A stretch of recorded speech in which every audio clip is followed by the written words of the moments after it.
What levels of exposure would a person have in order to show symptoms of radiation sickness, such as a sore throat, nausea, or vomiting, things of that nature?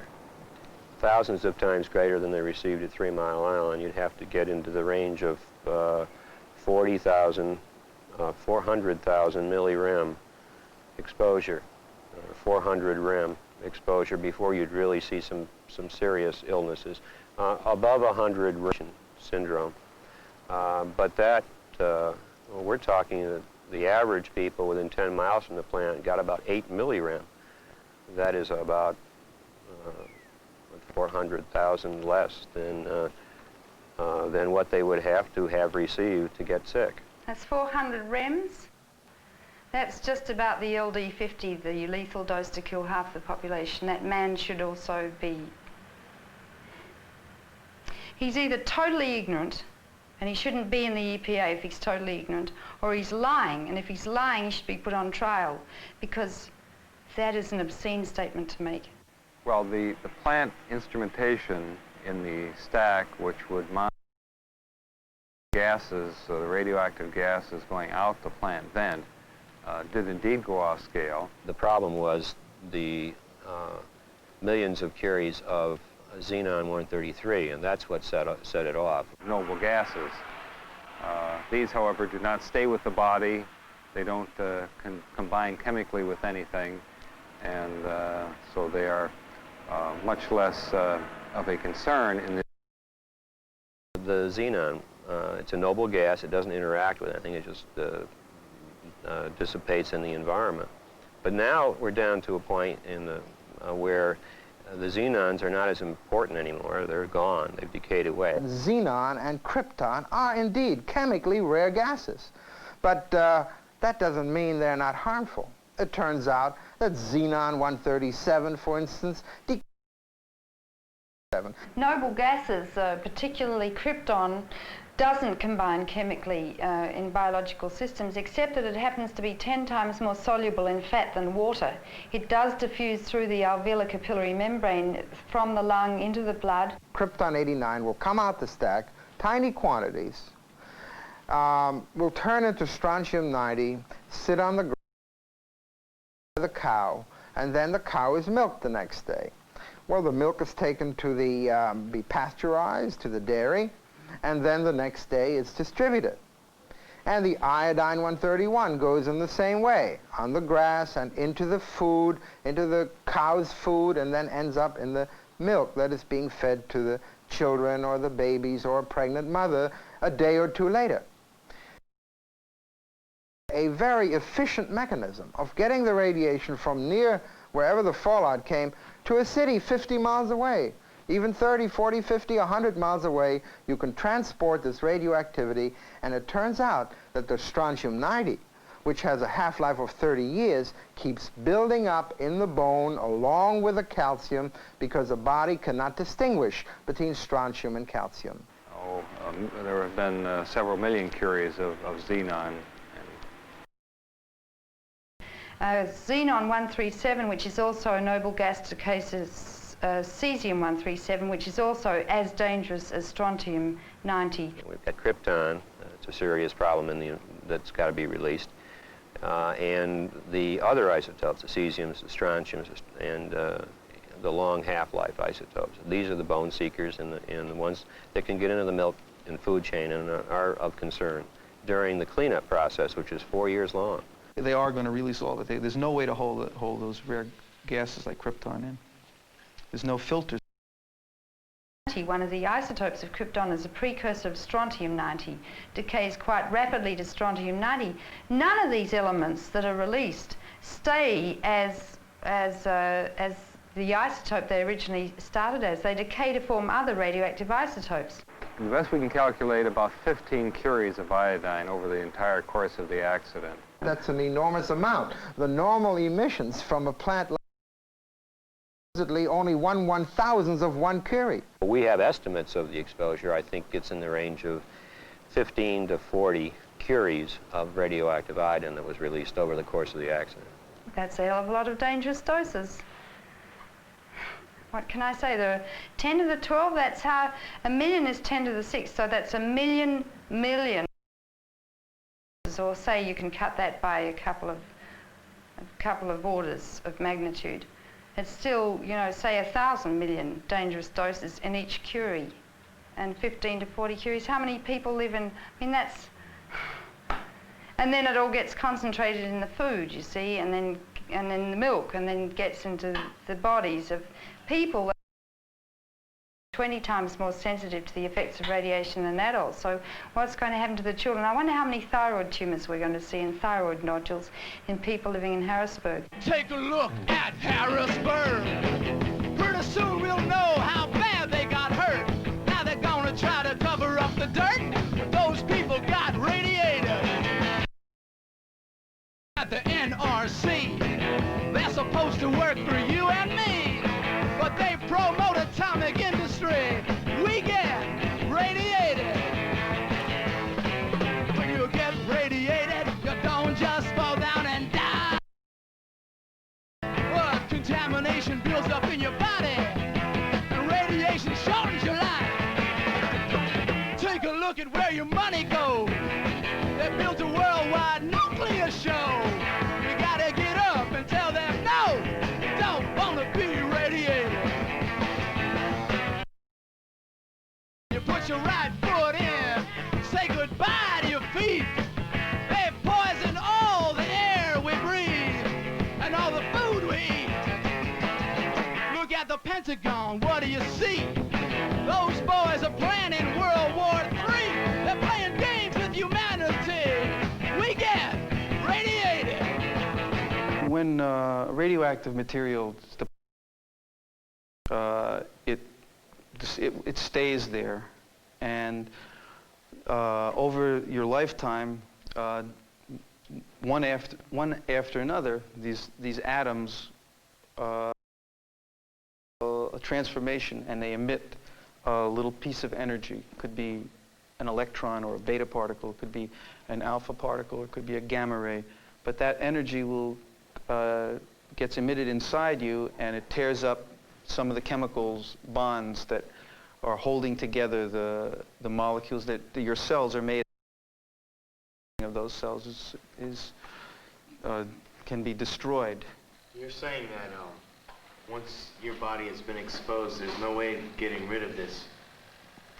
That's right. Once it's been incorporated into your body, it stays with you.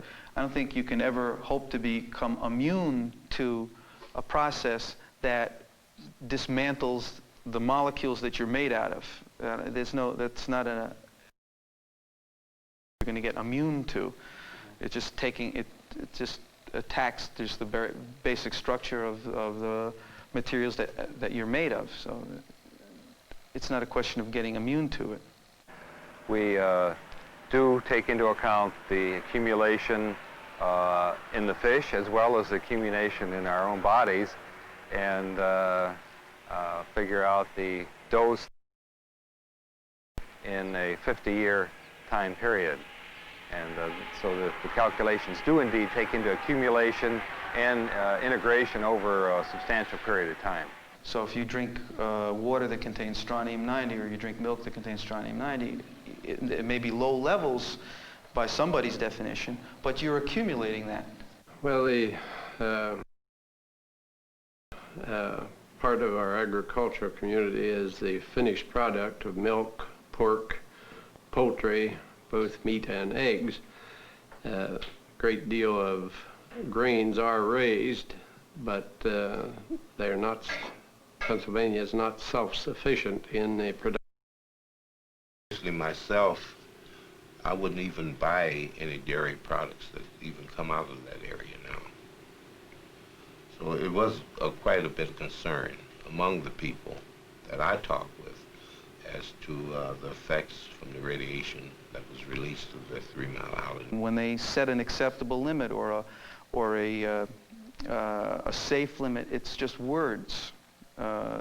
It's all dangerous, and any amount that gets incorporated into your body is then going to continuously radiate you for the rest of your life. We already have in our bones and in our bodies plutonium and strontium testing that went on in the 50s and the 60s. The stuff that's made in nuclear power plants is stuff like radioactive iodine, strontium-90, cesium-137, and 200 other radioactive elements. Now, in our diet contains minerals like iodine, iron, potassium, etc., that the body uses to make enzymes to make the cells work and metabolize. And the body doesn't discriminate between radioactive element. They're just the same to the body. So if you eat food containing radioactive iodine, the body thinks it's ordinary iodine, so it's absorbed from the gut. And the iodine molecules are taken up and deposited primarily in the thyroid gland and the neck.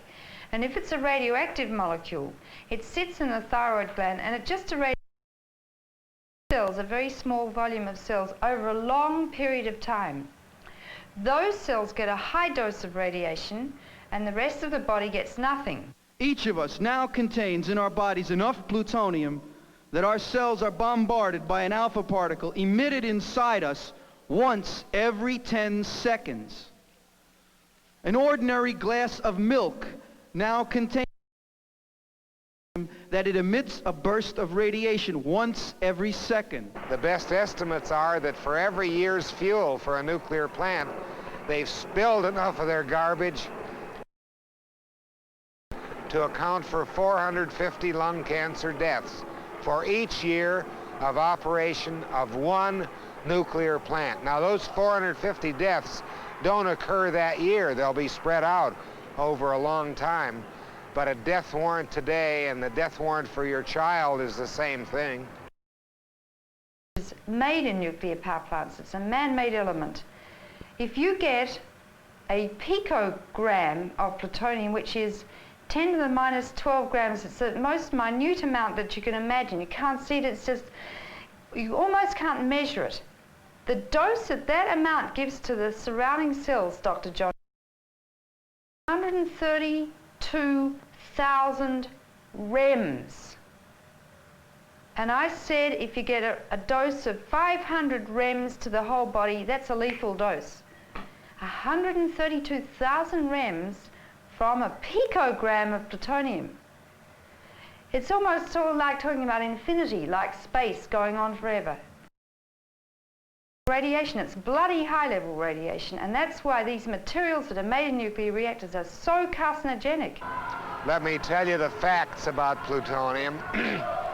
First of all, it is far worse if you breathe it than if you eat it, because the amount it takes from my own and other researches to produce lung cancer if you breathe it is very, very minute. And if I die of a plutonium-induced cancer, and the plutonium's still in my body, the smoke goes out of the chimney with the plutonium conceivably to be breathed into somebody else's lung. And that cycle can go on for the next 500,000 years. The work of the last year has shown that just the chlorine of drinking water is enough to oxidize the plutonium to a form that if you eat it, it's absorbed 1,000 to 10,000 times as well as all those earlier calculations are based. You better not have any of that plutonium mixed with water that you're from the chlorinated supplies, because it'll be well absorbed and cause quite a bit of trouble.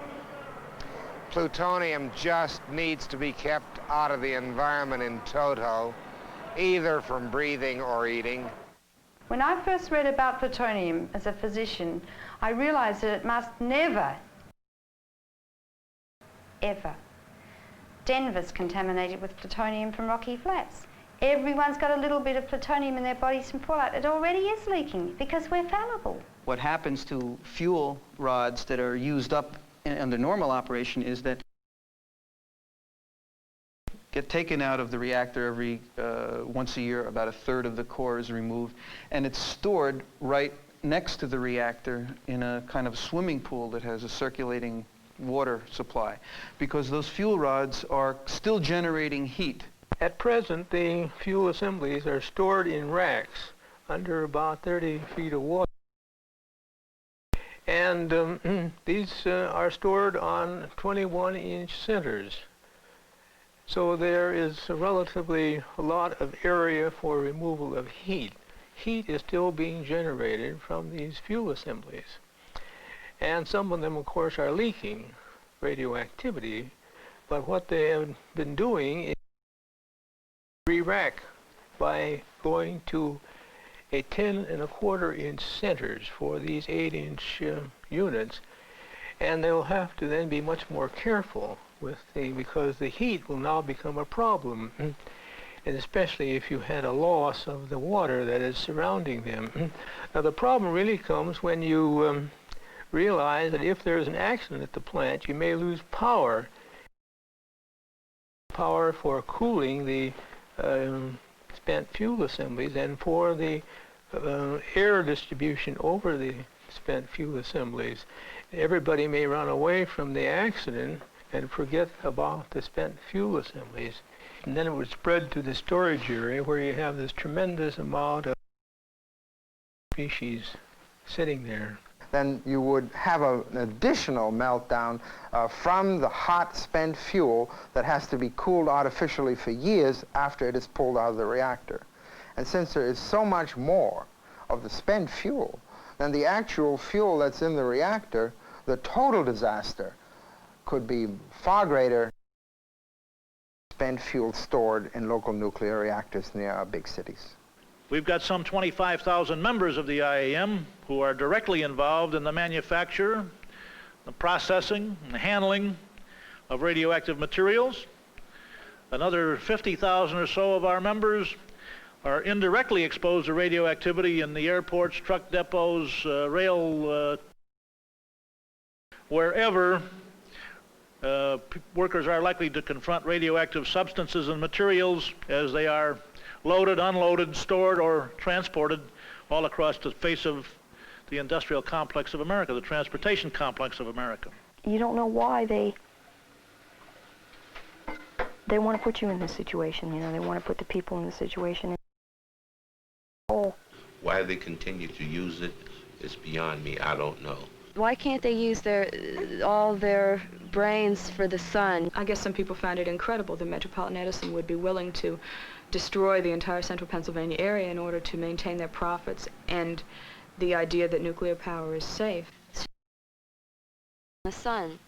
That's the holdup right there. That's the whole thing. It's money. All of this nuclear power technology was developed at public expense and given free to these corporations who are now making money with it. But, you know, there's that, well, the government said it's okay, you know. It's a USDA approved sort of label on radiation. The real criminals of our era are those that promote nuclear energy and outside. And they're doing it by subverting the Constitution of the United States. It's just clear. If the nuclear industry had in any way to stand behind its product, as every other industry has to in this country, and as every individual has, the nuclear industry would close tomorrow morning because they're perfectly happy to risk your life, but not their dollars. Big business, corporate business, can't control the sun. They can't say, this is our sun, you pay us to use solar energy. You can develop your own solar panels and use your own solar energy and be totally independent of any corporation, and they won't make a profit off of you if they can't or your energy that you use. The private investors who put up allegedly risk capital didn't risk anything. It's already in the electric bills. And as long as it sits there idle, it's going to be paid for by ratepayers. And I don't think we ought to be afflicted with that. If it's risk capital in the great American scheme of things, then let the risk takers absorb the loss. But that isn't the way it is. So it's lethally dangerous, it's economically dangerous, and it has the potential to be suicide. There's an awful lot of government subsidy in the construction of the plant. There's money in making the fuel. There's money in selling all the byproducts and everything connected with it. It's one of the largest potential industries, and they projected enormous increases in the growth rate of electricity and things like that. So obviously, we're dealing with a situation which had enormous isn't safe, and I don't care, you know, what kind of bull they want to give us about Arabs stealing our money, and I don't believe that nonsense either, you know. What's going on here is General Public Utilities is stealing our money and stealing our lives. And the high rate of leukemia working around with low radiation, the things that we're finding out in working in the shipyards with the subs and the atomic energy, those have to be more than just a coincidence. Those should not be buried any longer. Also, we know about the history of fatal accidents. They say no one's ever died in the history of nuclear power. I have the autopsy reports in my office of many people who have died in nuclear power. For example, January 3rd, 1961, an experimental reactor blew apart. It was the SL1 reactor. There were 3 people working on that reactor: McKinley, Legg, and Burns. Burns was sitting on top of control rod number 9. Control rod number 9 came out 20 inches by accident. There was a power excursion, a steam explosion. The reactor was blown 9 feet into the air. The control rod number 9 was shot up Burns' groin, came out his shoulder, and he died instantly. All 3 people were killed. Burns' face radiated at 1,000 rads an hour. That's twice lethal dose if you were to stand in front of his face for an hour. They could not bury his body. They had to sever the head, sever the arms, and bury the heads and the arm with radioactive waste products. Buried in Arlington, Virginia, in 6 inches of concrete, which still leaks to this very day. And these are scores of nuclear accidents. 1958, Cecil Kelly got blown apart in a nuclear plutonium dump. 1964, Robert Peabody got hit with 50,000 rads of radiation to his body. He disintegrated into a piece of charred carbon. Nuclear Processing Center in Rhode Island, 1964. One nuclear plant today costs roughly $1 billion. The plans of the nuclear industry and all the boys who graduated from Admiral Rickover's Navy, all the market of 1,000 nuclear reactors by the end of this year. Now, wouldn't you lie a little bit or deceive yourself a little bit for $1,000 billion worth of business? It's big industry. A lot of dollars handled in the nuclear business in the last 10 years, and there'll be a industry in the next 10 years. It involves a lot of different operations of the nuclear, from the mining of uranium and on through to the producing of nuclear bombs, which they use with the byproduct of the nuclear power plant.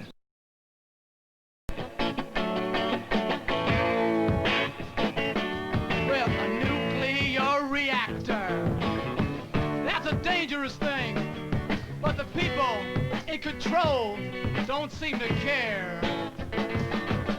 We're built on shaky ground, and they're spreading cancer everywhere. Now the people at the top, they don't want to stop. They're getting rich from atomic energy. Blow us all sky high, and greed is the reason why they don't give a damn about the life of you and me. Well, they don't rob any banks, they don't stick up your liquor store, but even Charlie Manson had more. They hide the truth with lies, they're above what's wrong and right, and they're coming for your money and your life.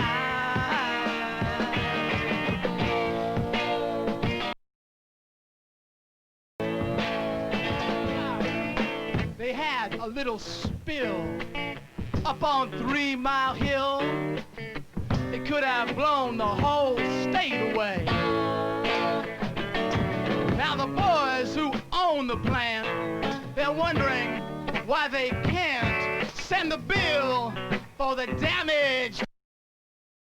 They don't rob any banks, they won't stick up your liquor store. Even Charlie Manson had more respect for law. They hide the truth with lies, they're above what's wrong.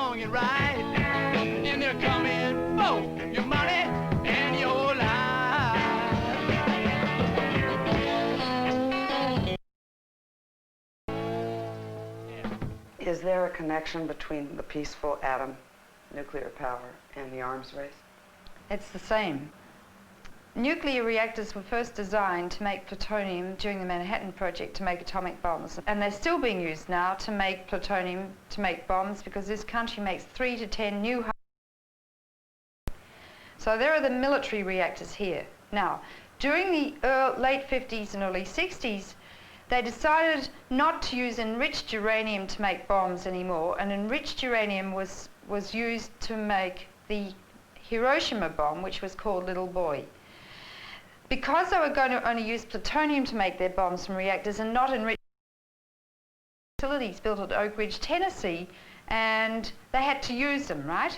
The theory is among a lot of people now that the enrichment facilities, they thought, what can we do with this? Yeah, we'll use enriched uranium to put in reactors and use the heat from reactors to make electricity.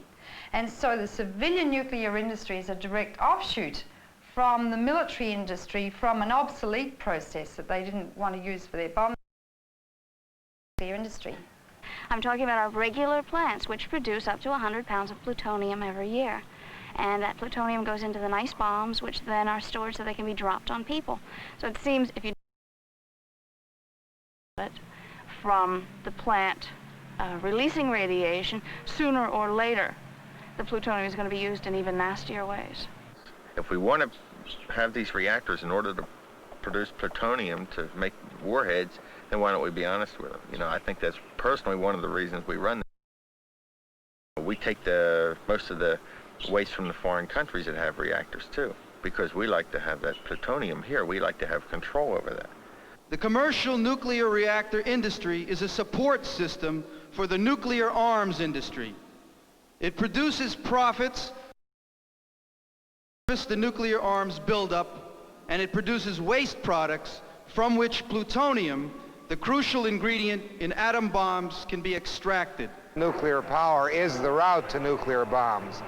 Because the people that own the resources of the country today and the people who have the most clout in the marketplace today are the people who are running the show politically, pure and simple.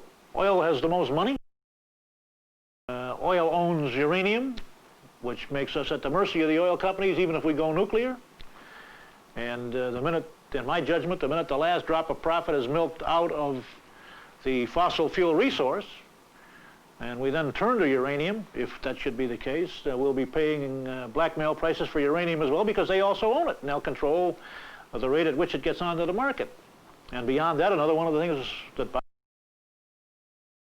that the known reserves of fuel for it will not even fuel all of the existing reactors for their 40-year economic lifetime, that new sources would have to be found. And that simply suggests to me that we'll get down that road a ways, and then we'll be forced to get into the breeder reactor, fuel for the others, and because the natural resources will have been exhausted, and exhausted at a cartelized price, and there can never be any such thing as cheap nuclear energy for that reason. Because plutonium is made in nuclear.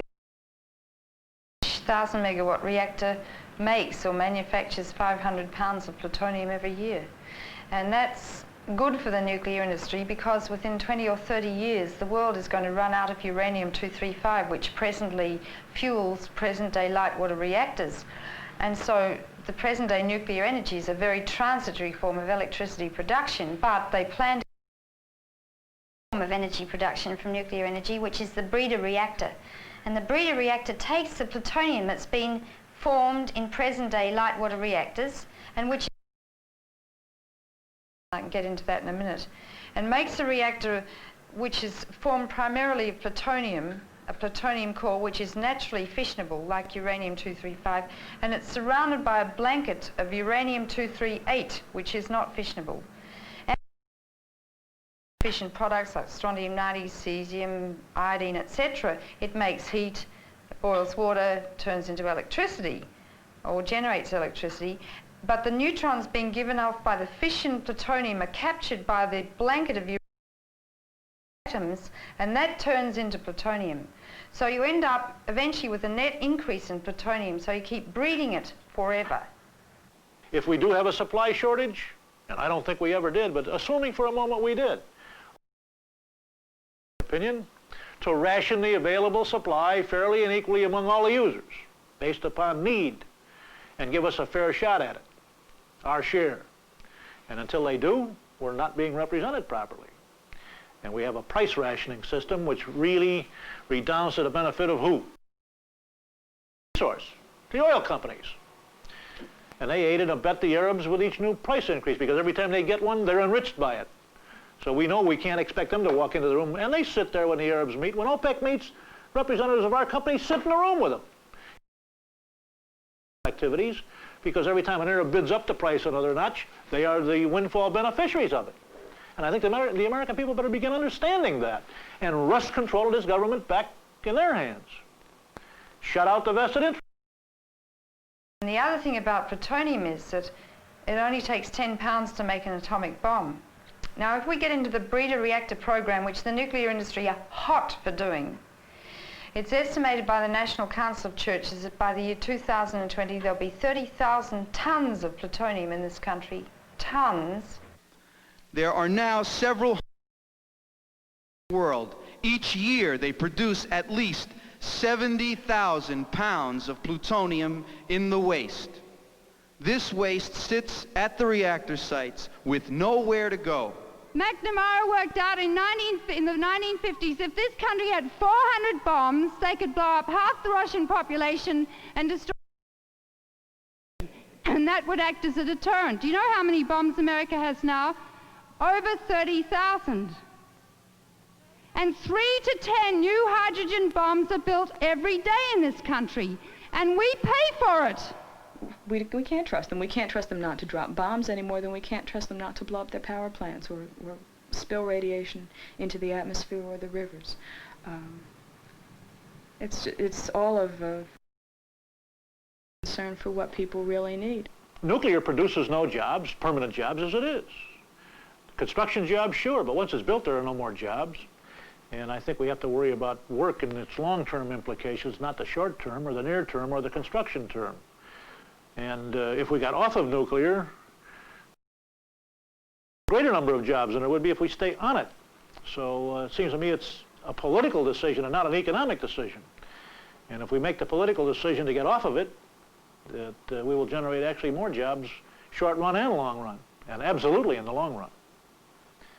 Any other kind of jobs? We do need other sources besides coal and oil, but they have to be developed in the public interest. They can't be developed just to make a profit for somebody. And it's the same thing with the war industry, more so with the war industry. We don't need bombs. We don't need MX and Minuteman, because somebody's making money off of it. Every day, for years and years, more and more weapons are made for profit. You know, they're not made. The frightened of the Russians, the MX is made for profit. The United States has enough weapons now to kill every person on Earth 12 times over, to kill every Russian person 40 times. Rosalind Carter launched a Trident submarine recently. John Glenn announced with exhilaration, now we have retaliation of the Russians. If anyone had said that 30 years ago, they would be plonked straight into a lunatic asylum and the doors slammed on them. In that one Trident submarine, in fact, are enough weapons to blow up every major city in the Northern Hemisphere, and America's building about 27 Trident submarines.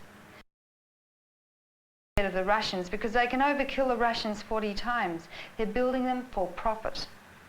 Next year, it's thought that 52 cents out of every federal tax dollar paid will go into the military-industrial complex.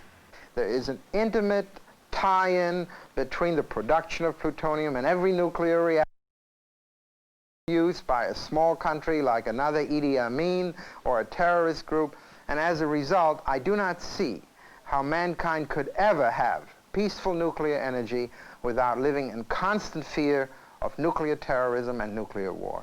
For Christ's sake, educate yourselves. Learn what's happening to your world. Learn how over half the scientists in this country are employed by the military-industrial complex.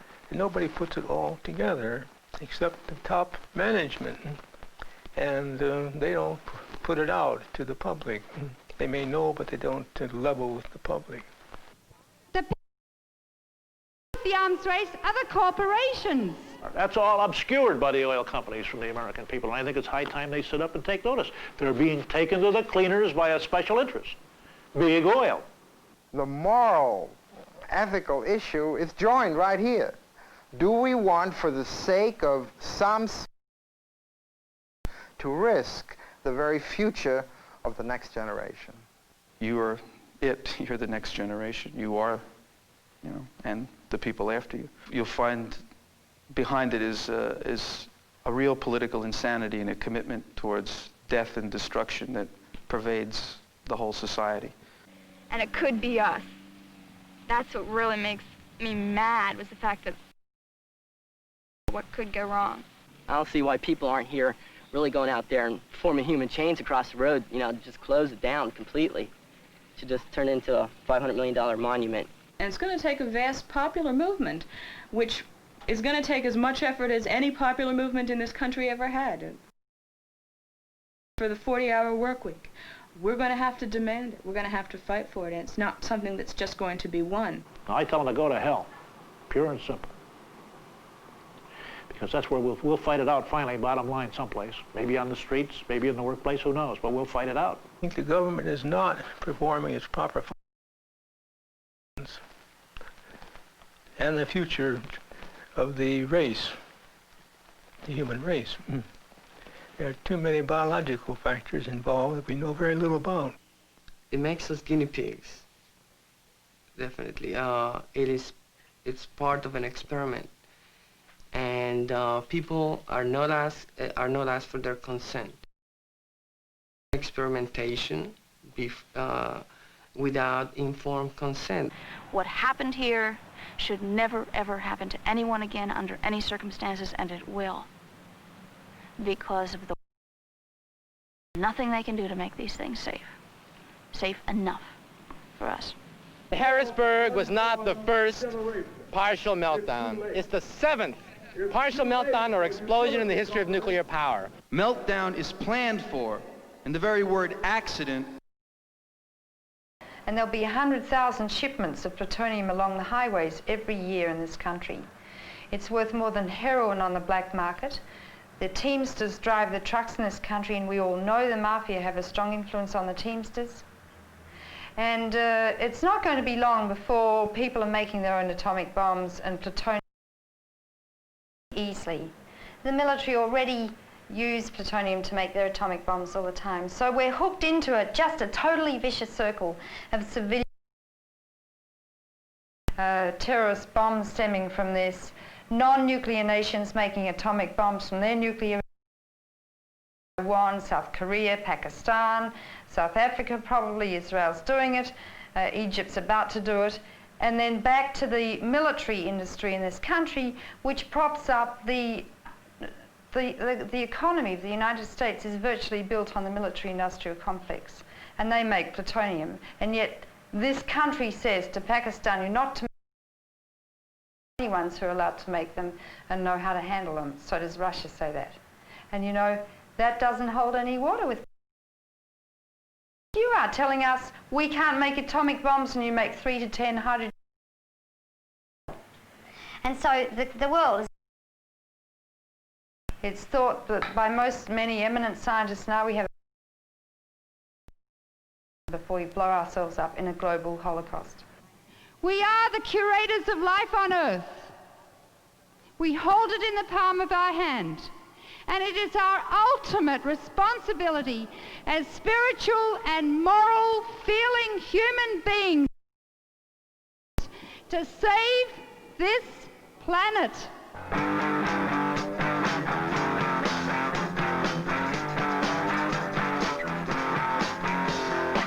Station soldiers on atomic testing land.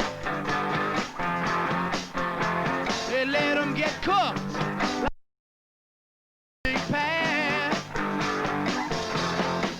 And when them GIs started to die, the army just started to lie. They said, you can't prove your cancer came from our bomb. nuclear peace today. But what peaceful use do they have for atomic waste? None. It's a tool of a nuclear war. That's what they want it for. Don't be fooled by the liars in the Pentagon. It's a war machine. The killers ride around in limousines. We gotta stop them, or they'll kill us all. This country, it's a war machine. The killers ride around in limousines. We gotta stop them, kill us all.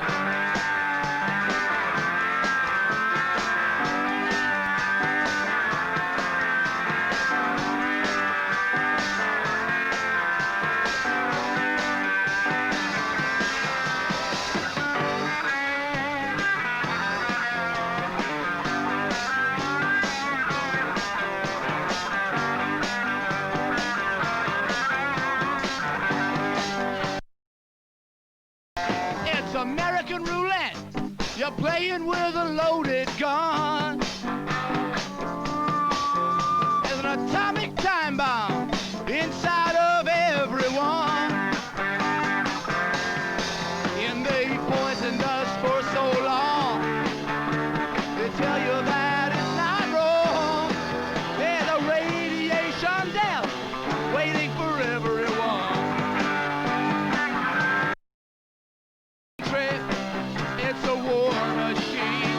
The killers ride around in limousines. We gotta stop them, or they'll kill us all. This country, it's a war machine. The killers ride around in limousines. We gotta stop them, or they'll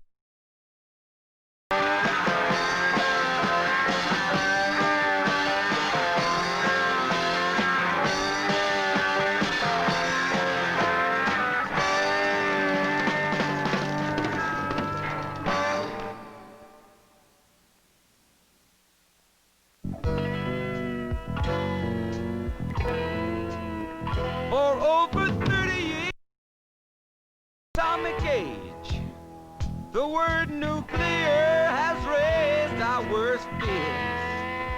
At Hiroshima and Nagasaki, thousands died in a flash, and so many slow and painful deaths. They were the guinea pigs of the first atomic bombing. To them, terror and death. To the world, it was a warning. Brought us to the dawning of this deadly arms race we face every day. So back at home, they put the Indian to work on the land. And now they're dying of cancer from mining uranium. Black labor is out the Southland, but they never knew the dangers of an atomic waste plant. We are the guinea pigs. Every man, woman, and child, we are the guinea pigs. While their plutonium stockpiles, depositories for radio. Not even pushing a button, they'll kill us all at this pace. In the northern naval bases, or in the plants across the plains, workers are disposable if it fits their plan. They test it in our backyards, expose us all to radiation. In the name of science, in the defense of this great nation, we are the guinea pigs. Every man, woman, and child, we are the guinea pigs. While their plutonium stockpile, depositories for radioactive.